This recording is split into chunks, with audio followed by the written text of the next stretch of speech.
আমাদের ধর্ম উপদেষ্টা এখন আফামা খালেদ হুসাইন, উনি একজন কওমি মাদ্রাসা। হট্টগোল হওয়ার পরে দেখতেছি দুই দলে মারামারি করতেছে। একজন আগের ইমাম সাহেবকে নিয়ে কেউ সাপোর্ট দিচ্ছে, কেউ যে এখন বর্তমানে যে খুতবা দিতে বসছে তাকে নিয়ে সাপোর্ট করছে।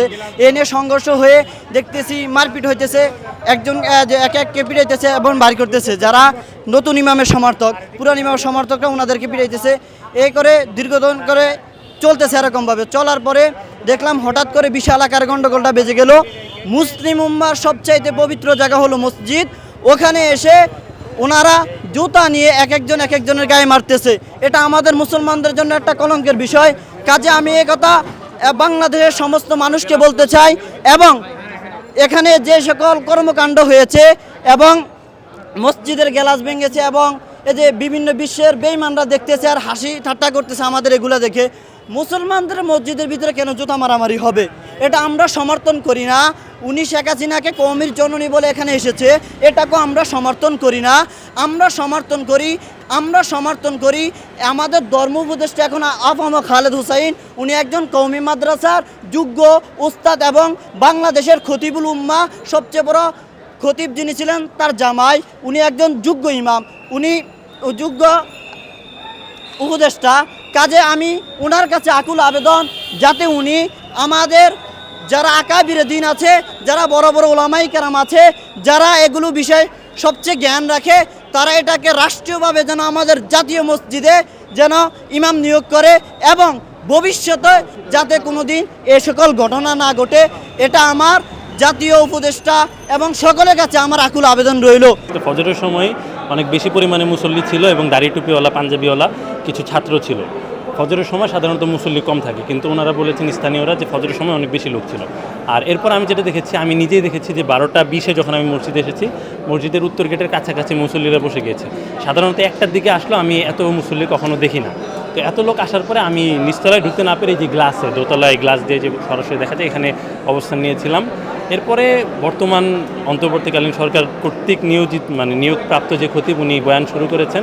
বয়ান শুরু হওয়ার পর বাইরে না কোথায় যেন আজান হলো, কিছুক্ষণ উনি বয়ান বন্ধ রেখেছেন।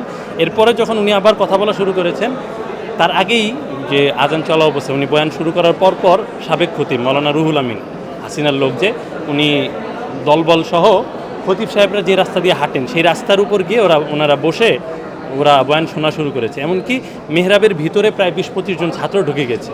এর আগে আমরা কখনো সরাসরি মিডিয়া কখনো দেখিনি যে সম্মানিত ইমাম সাহেব খতিব সাহেবদের জায়গার ভিতরে কোনো মুসল্লি ঢুকেছে।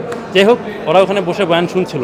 একটু পরে হঠাৎ করে কী থেকে কী হলো, কিছু দাড়ি টুপিওয়ালা ছাত্র, রুহুল আমিনের আওয়ামী লীগের ছাত্র, এরা উঠে বর্তমান খতিব সাহেবকে ধাক্কা দিয়ে নামিয়ে দেয় এবং ওই যে দালাল খতিব রুহুল আমিন, যে কওমি মাদ্রাসাকে কলঙ্কিত করেছে, হাসিনাকে কওমি জননী বলেছিল, হাসিনাকে মা ডেকেছে আর কি। হাসিনার সন্তানকে কেমন ধরনের সন্তান আমরা জানি না, সে মাইক হাতে নিয়ে বলছিল যে আপনারা মসজিদের পরিবেশ শান্ত করুন, এটা আল্লাহর ঘর।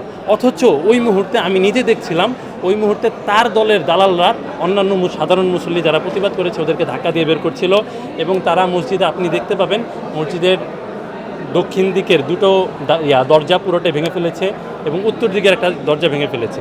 মসজিদের ভিতরে তারা, আমার বলতে কষ্ট হচ্ছে, আল্লাহর ঘরের ভিতরে, আমি কোনো মুসলমান দ্বারা এটা হতে পারে, আওয়ামী লীগ ছাড়া এটা আমি কল্পনা করতে পারি না, তারা জুতা নিক্ষেপ করেছে সাধারণ মুসল্লিদের উপর। তারপরে জুতার বাক্স তুলে মেরেছে সাধারণ মুসলমানদের গায়ে, যে আপনার পানির বোতল, জুতা, এই ধরনের অনেক কিছু মেরে সাধারণ মুসল্লি সবাইকে প্রায় বের করে দিয়েছে।